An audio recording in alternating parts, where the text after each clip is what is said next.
What's up everyone? It's your girl Faye. I'm back again kama kawaida to mean as always. So today I'm here with a very unique video. As you can see from the title, it's titled ESPN, story about Disco Demolition. And this is from 1979, July 12th, 1979. So I'm told that when most people hear of the late 70s, they think of it being a disco era. So this video is here to educate us on what the late 70s were really about. So come with me and let's find out. Because me, when I hear of the 70s, I think of rock and roll. So I've never been able, or rather I've never differentiated like the early 70s, the late 70s. So let's see what the late 70s were really about. So come with me and see you at the end for my comments. So welcome home. Let's get in. Disco sucks! Disco sucks! Disco sucks! July 12th, 1979. A twilight doubleheader at Comiskey Park, the White Sox versus the Tigers. Between games, 24-year-old Steve Dahl, a popular disc jockey for Chicago rock station Loop 98, would take the field at the head of his so-called anti-disco army to blow up thousands of disco records. Every day I would play a disco record and drag the needle across it, and scratch it and then blow it up. But I tapped into something. There's an undercurrent of hatred for disco. In a few minutes, we're going to attempt the world's largest disco demolition. Admission that night was less than $1 if you also contributed an album.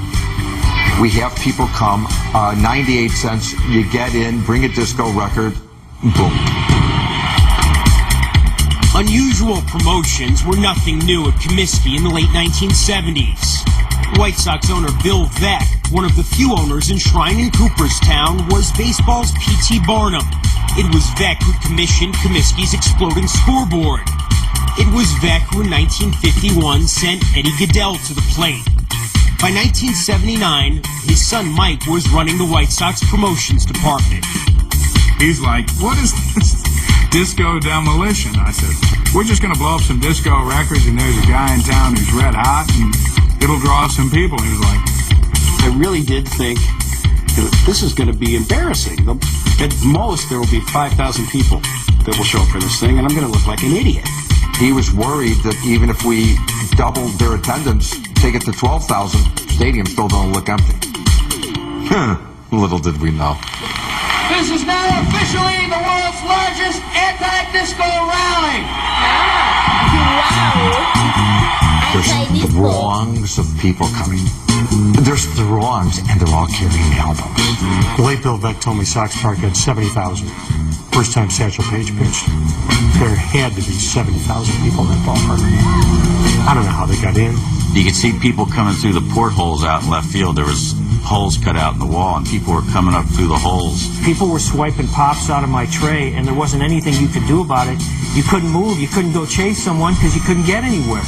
It seemed like there was kegs in every aisle of the ballpark that night, because everybody was drunk. I said, you ought to have the pot concession. But what I just smelled down there, I think there must be a master load of pot here in this ballpark. Well, listen, we took all the disco records that you brought tonight. We got them in a giant box, and we're going to blow them up real good. They were supposed to just put them into a bin for Steve Dahl to blow up, but obviously people brought more than one. Even before the game started, people were flinging records all over the place. The first disc that was thrown missed me by a couple of inches. It missed the right side of my head by a couple of inches. It was a real dangerous situation. I couldn't understand why they didn't delay the game. They're going, Rusty, disco, Sox, and they're real loud, and we're going to kill disco today. Disco is dead, this and that. And I'm going, I was just in discotheque last night. How are you going to achieve that, right? The Tigers won Game 1 4-1. Then it was time for Steve Dahl, the disc jockey, to blow up some records. He took to the field in a Jeep at the command of his ragged army. His troops greeted him as a conquering hero as he seized the microphone. Hey! all these clowns who paid 98 cents to get in the ballpark were going to have their moment of glory, and I thought it would happen very rapidly. Ready, 2, 3, boom! Yeah! That brought up real good! I mean, there was a flash and a stream of broken albums. Like, everybody just was stunned. Center field disappeared. I mean, there was a crater in center field. It was unbelievable. With the crate and its contents in shards on the outfield grass, Dahl enjoyed a victory lap of sorts and left the field. He could not have known that Disco Demolition was just getting started. As White Sox pitcher Ken Kravick went to the mound to warm up for the second game, a few fans abandoned their seats and headed for the field. All of a sudden, one person right on the field and another and another. Left field, right field, box seats. It was almost like a bunch of lemmings. It just was like the floodgates opened up. We saw that there was no security stopping us, and we just said, hey, let's do it. Jimmy Pearsall back at the ballpark, and I'm sure glad, and I hope they don't let you people see what's going on here at Comiskey Park. One of the saddest sights I've ever seen in a ballpark in my life. This garbage of demolishing a record has turned into a fiasco. You were outraged. I was just, Major League Baseball is Major League Baseball. It isn't a rat race or a bunch of idiots who probably had never gone to a game in their life, hurting the game of baseball and hurting baseball in Chicago. The baseball is no longer the story. It's this crowd, and the White Sox may have to forfeit the second game. Watching the fans slide down that foul pole was like, oh my God. That's crazy. The field was on fire. It was on fire. I've never seen a baseball field on fire before. To see this happening is a disgrace. Clearly, the game didn't even continue. It's called the second round, didn't even happen. It was the worst promotion in the history of the world.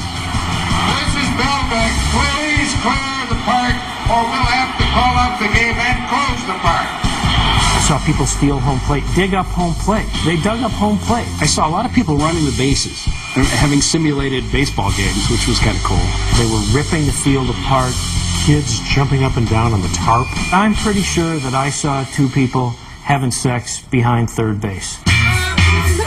Not even Harry Carey, then the... Behind the third base. This is crazy. Oh my. You know me, a little bit back. Simulated baseball games, which was kind of cool. They were ripping the field apart. Kids jumping up and down on the tarp. I'm pretty sure that I saw two people having sex behind third base. Not even Harry Carey, then the White Sox announcer, could control the frenzied crowd. Can you hear me out there? Holy cow! What say we all regain our seats so we can play baseball again? My friends and I went and sat in the Tigers dugout. We were passing around the Jack Daniels, and one of the coaches came out and he said, son, give me that bottle. And yes sir, I gave him the bottle, and he goes, now son, get out of our dugout. After nearly 20 minutes, Carey and Bill Veeck tried again, beseeching those who'd stormed the field to return to their seats. They even broke into song.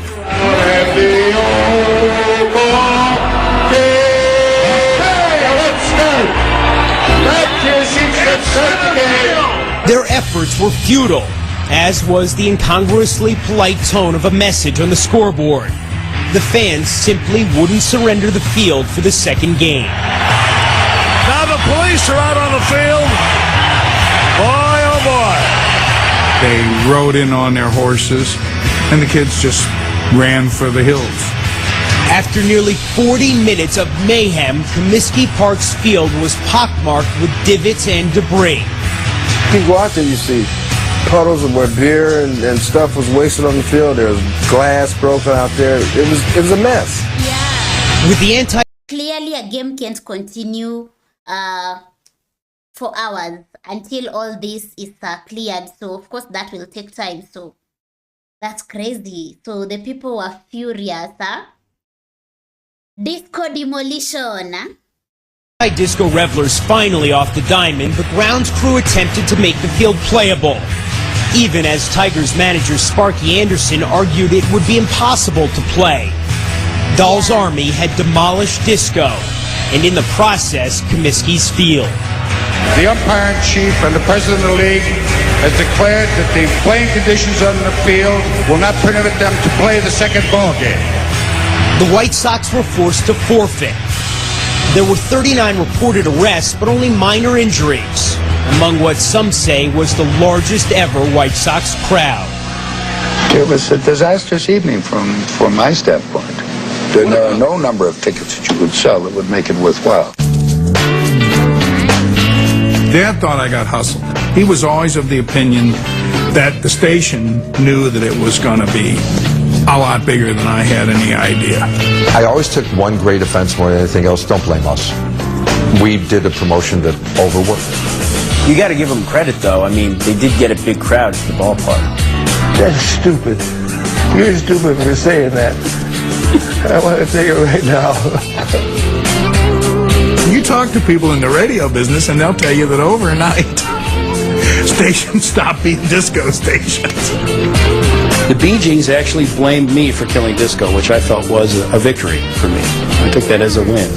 We did a promotion that caused a forfeiture. I regret that. As a cultural event, I'm kind of proud of it. Proud? Okay, that's great. Disco! So that is the Disco Demolition. So let me know, do you think this event killed disco? Let me know in the comment section because it's crazy. So yeah, this is new to me and it's good to learn. So this is the history of disco demolition in the late 70s. So this came as a result of most people thinking that the late 70s were disco era. So here is the information that it wasn't really a disco era. Most people hated it. Crazy. Myself, I feel like when I listen to disco, like I feel like for me, there's music for every occasion, and when I want to just go crazy and feel those dancing beats and you know, the energy that disco gives, then I listen to disco. Rock and roll also gives its own energy. So for me, when it comes to music, I'm diverse. Like I listen to different genres. That's the word, right? So yeah, it's crazy. Let me know in the comment section, did you love the disco era, or rather, did you enjoy the 70s disco, or were you the anti-disco? Part of the anti-disco? Let me know in the comment section. And if you are a disco fan, you can also let me know in the comment section your favorite songs, and I might I'll check them out. So let me know in the comment section. And yeah, this is crazy. Like, it gets to show what people can do. So that was so crazy. So yeah, thank you for watching. See you in the comment section. And this is sponsored by Uncle Daniel. So Uncle Daniel, thank you so much for giving us some history. And hoping you guys loved the video. It's shocking, it's scary. I can imagine like attending a concert, then this happens. Like, it's crazy. So I'm sure, as we've been told, people were arrested, some had minor injuries. So still injuries. So that's crazy. So thank you for watching. See you in the comment section. And until next time, take care of yourself and be safe. For now, your lovely lady is out. So peace out and bye.